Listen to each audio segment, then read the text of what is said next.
Hi, I'm Greg Davenport, and welcome back to the JGD Prepared Service blog, where we discuss current events and how they impact our day-to-day lives.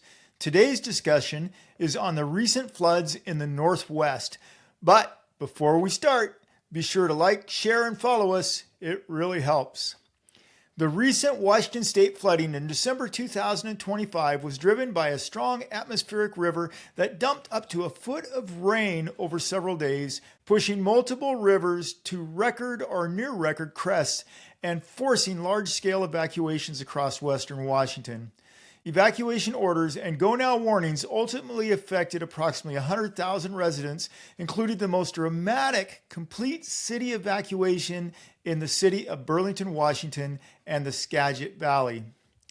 Initial rainfall began on Monday, December 8, 2025, and by December 9th, the National Weather Service issued flood watches and warnings for much of western Washington. In addition, forecasters highlighted the risk of historic or catastrophic river flooding. By December 10th, which was Wednesday, forecasters warned that the Skagit and Snohomish rivers could reach or exceed record flood levels, with specific guidance that crests could occur Thursday into Friday.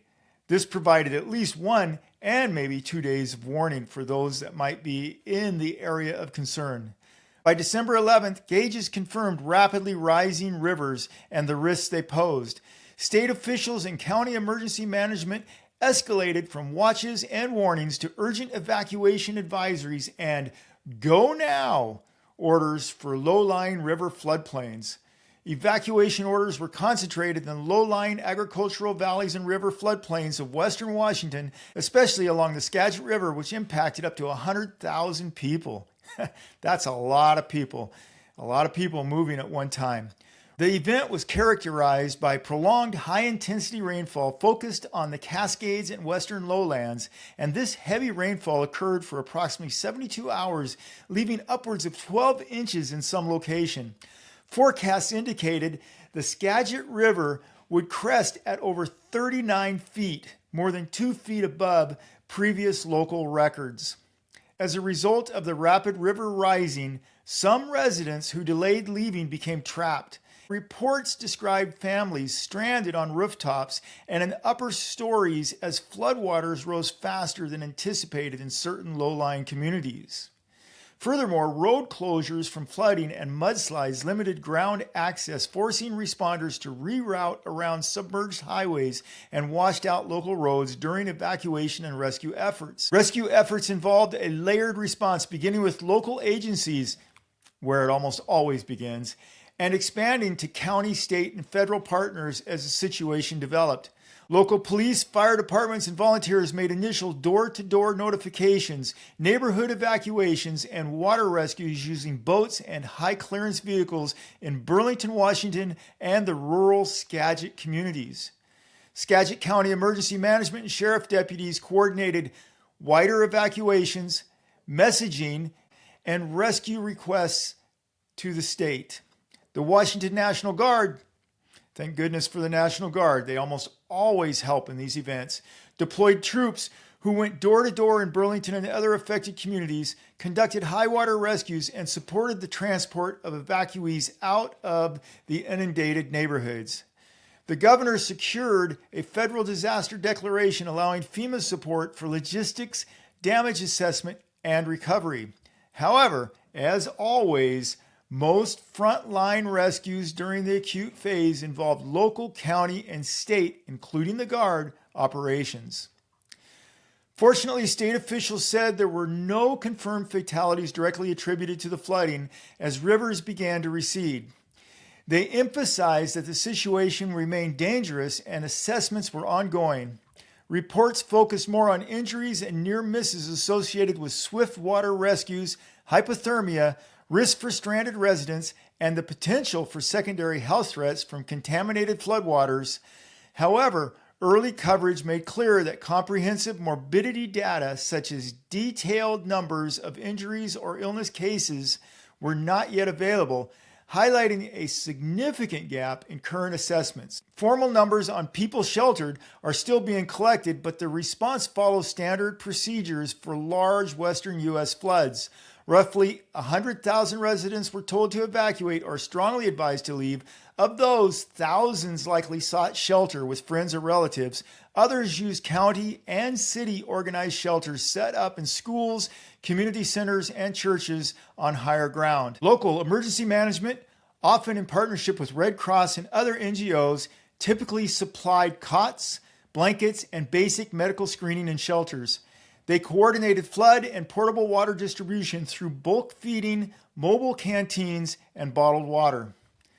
Full economic loss estimates depend on detailed post-event assessments, but early reports indicate major long-term impacts.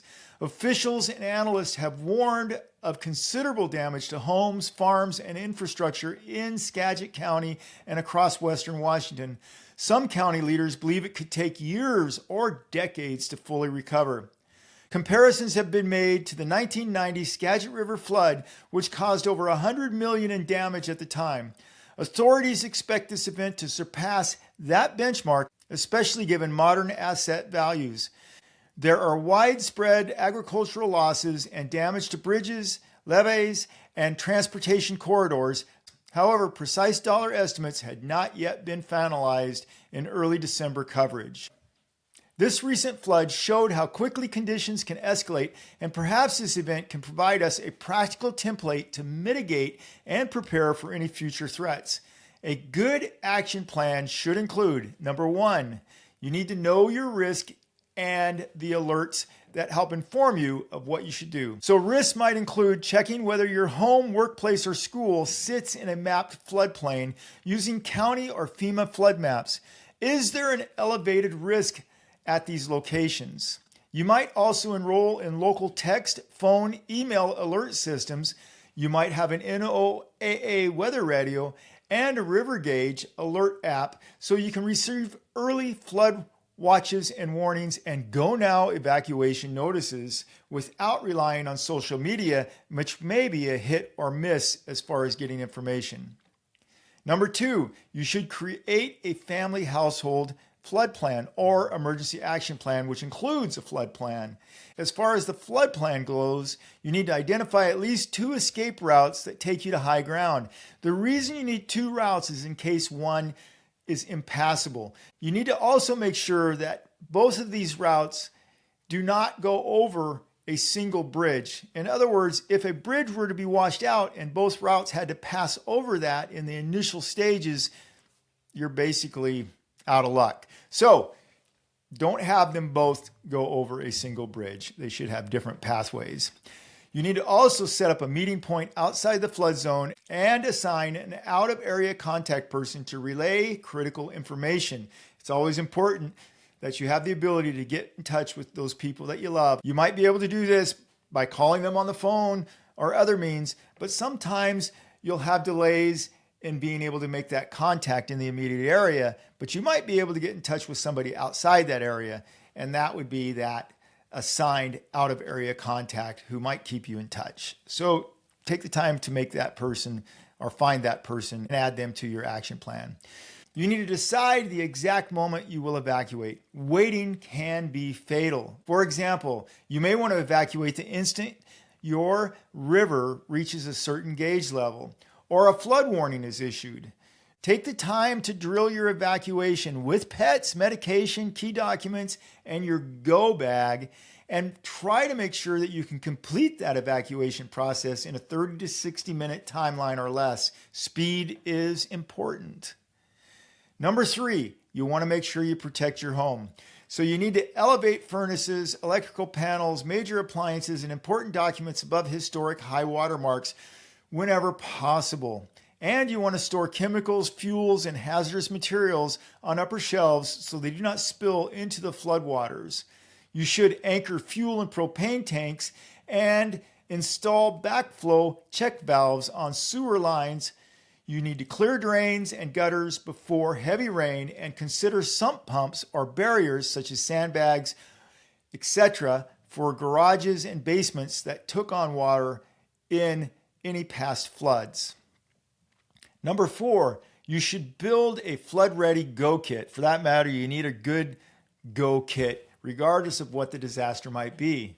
you need to make sure that it's ready to grab when you need to go. It should have water, non-perishable foods, flashlight, batteries, first aid supplies, warm clothing, copies of prescriptions, backup power for phones and essential documents, and so on. It should also cover the 5 survival essentials, which we've discussed in other podcasts or other blogs.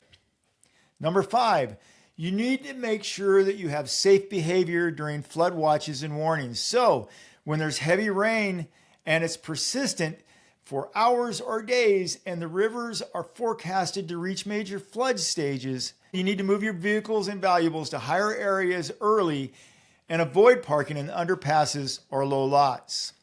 Never walk or drive through floodwaters. As little as 6 inches of moving water can knock down a person, and less than 2 feet can sweep away vehicles. If you hit an area that has water across it and it looks like it's more than 6 inches, turn around. You don't want to have a problem here. You don't want to drown. You just don't want to take that risk. Number 6, if you have special need concerns, you need to make sure that you address them and how you're going to take care of that issue in an evacuation situation.